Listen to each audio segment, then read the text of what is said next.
Today's topic is what have you done for yourself today? And I thought this was an interesting topic, and I'll tell you why. My name is Aparna Dandekar. I am um, a family physician. I'm here at the Integrative Medicine Department at Sutter's Institute for Health and Healing in San Francisco. And my practice is a blend of osteopathic, manual medicine, Ayurveda, and Buteyko breathing, which treats multiple symptoms of chronic hyperventilation, which manifests in many different ways, many different disease processes such as asthma and allergies and fatigue and all that sort of thing. And so today's topic is self-care. And for me, self-care is not just exercise and nutrition and meditation and breathing, but also mental health and just overall taking care of the chaos for me. And that could include keeping toxic relationships at a distance and nurturing those relationships that make us happy. It could be working on goals and dreams, but also tackling our day-to-day to-do list, the stress of which, as it mounts, can contribute to headaches and overwhelm and depression and anxiety. So everyone has a different, I think, definition of self-care. And if I were to think about self-care, it would be a huge umbrella. So I think I might focus on one or two things today. I certainly don't have the answers, but I'd like to share a few tips, one that has really changed in my life, and I really want to hear from everyone else.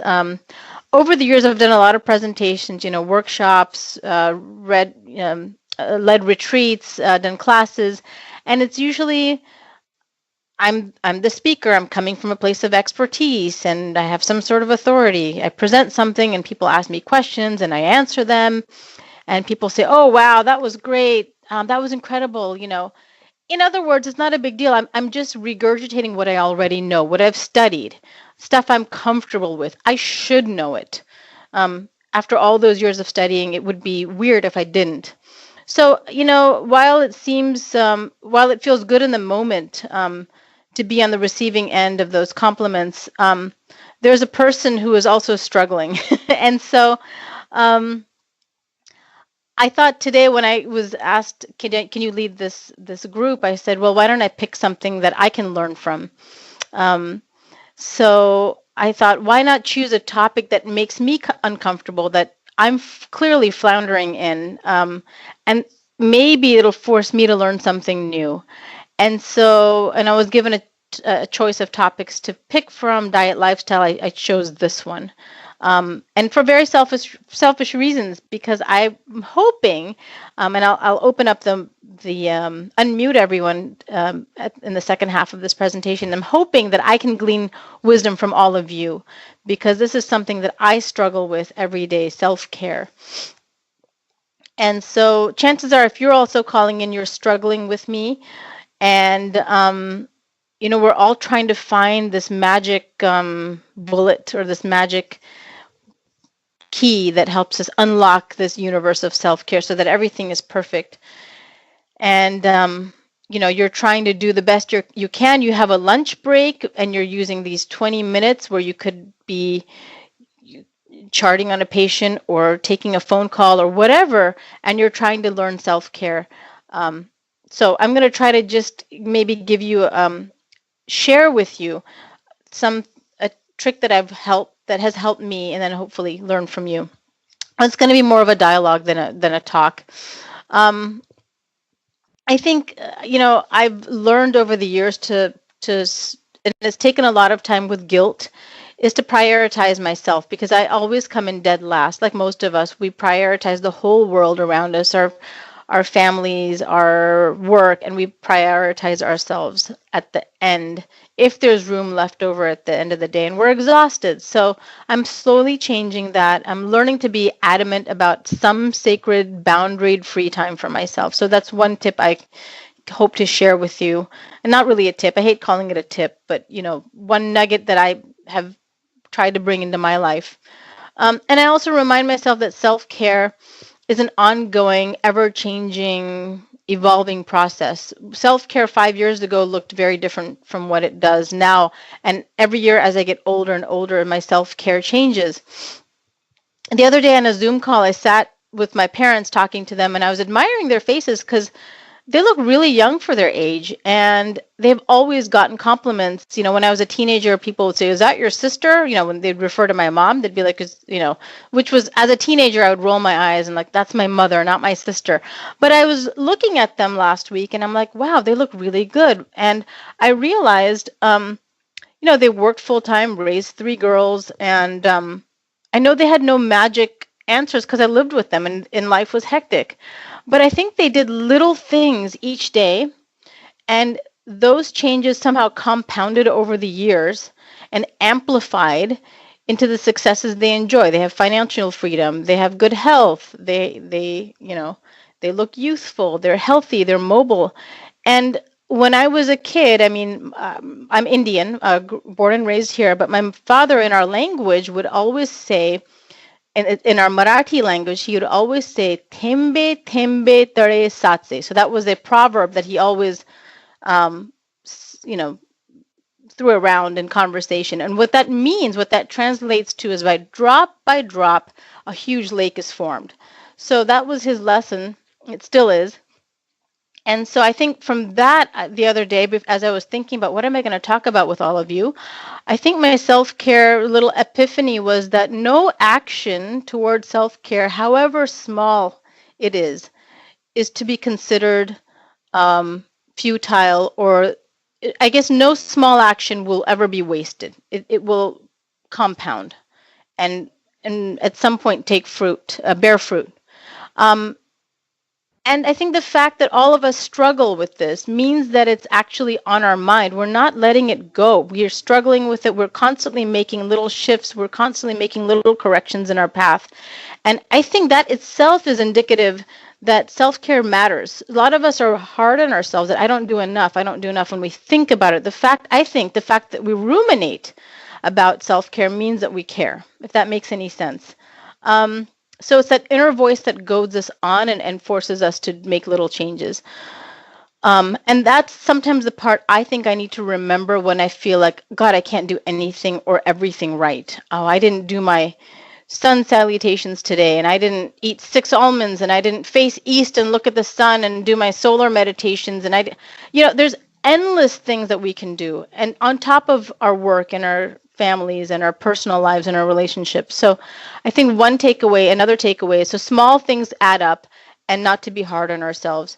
I want to hear about your self-care strategies as well, and I'm going to stop talking pretty soon, but I want to let you know that another kind of pearl that I've learned for myself is I like to have one anchor activity every day, one big anchor activity.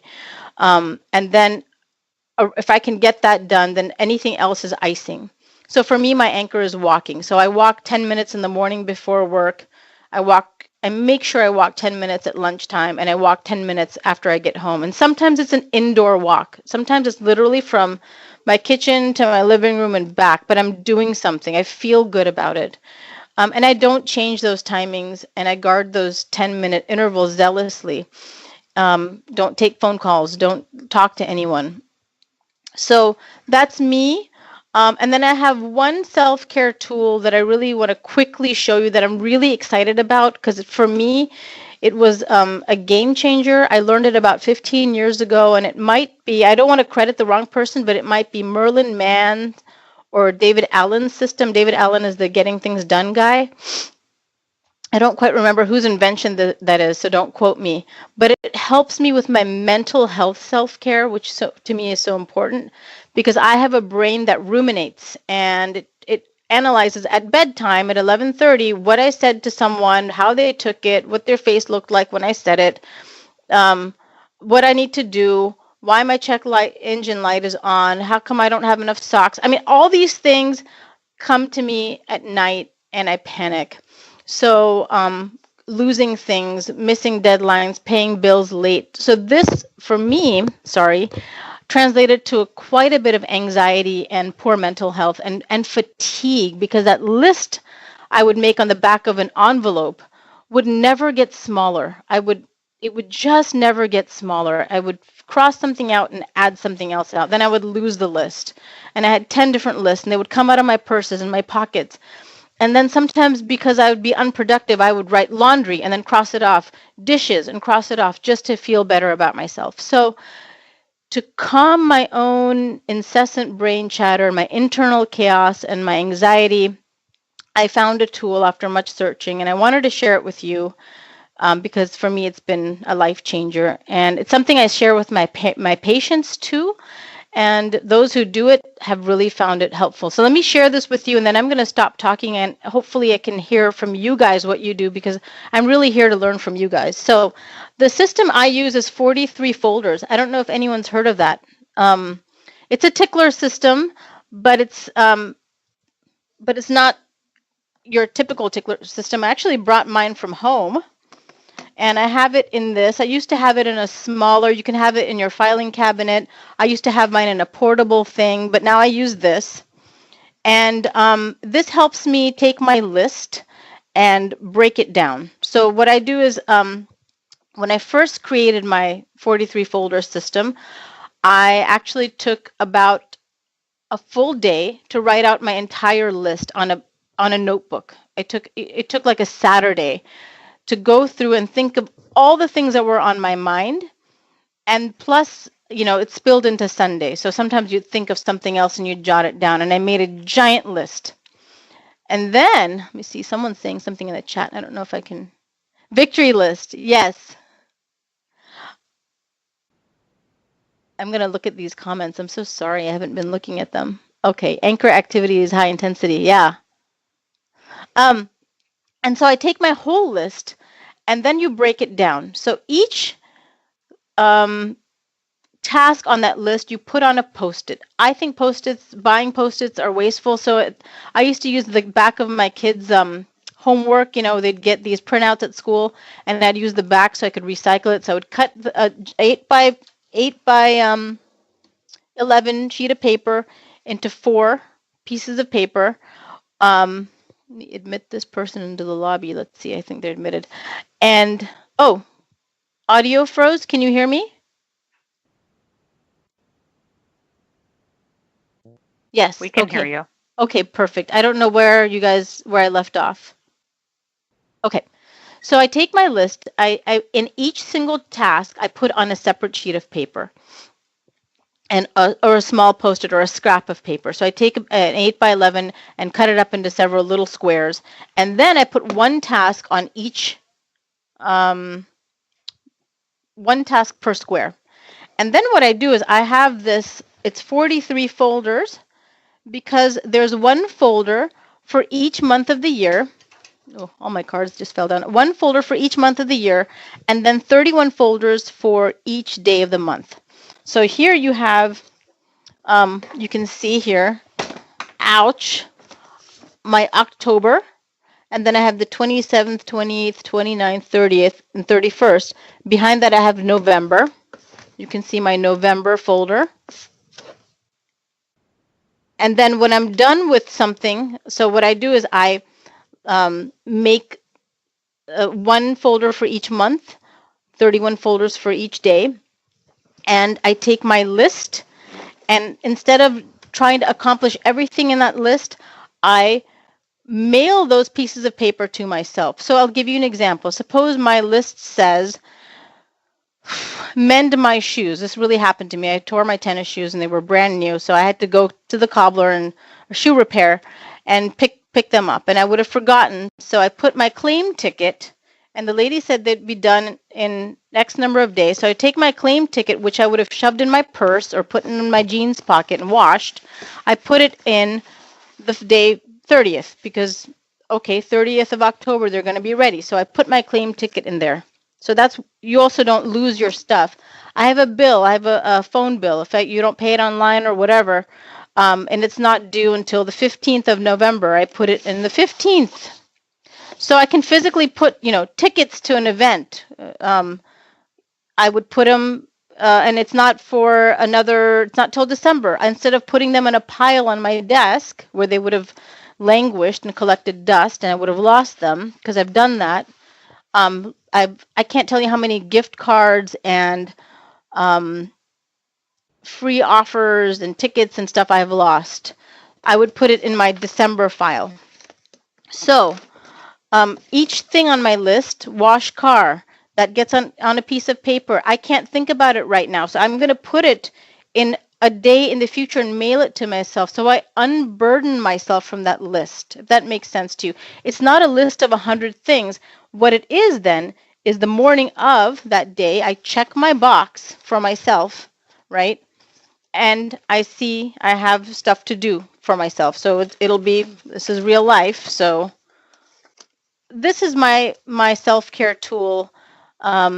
There's a whole blog about it. There's a YouTube, tons of YouTube videos dedicated to it. I don't want to elaborate too much and take up too much time. I want to hear about what you guys do, and what your tips for self-care are. 43 eyesore embarrassment. Is there a way to unmute you guys if you guys want to talk and show yourselves? Because I think all of us can be benefited from this. Um, and I also, so in addition to my tickler, I also have a calendar, like a Google calendar, that tells me meet so and so. So those are the two things I check every morning. I check my tickler. You got to check it every morning because you've mailed yourself, your past self has mailed your future self something, and you got to check your calendar.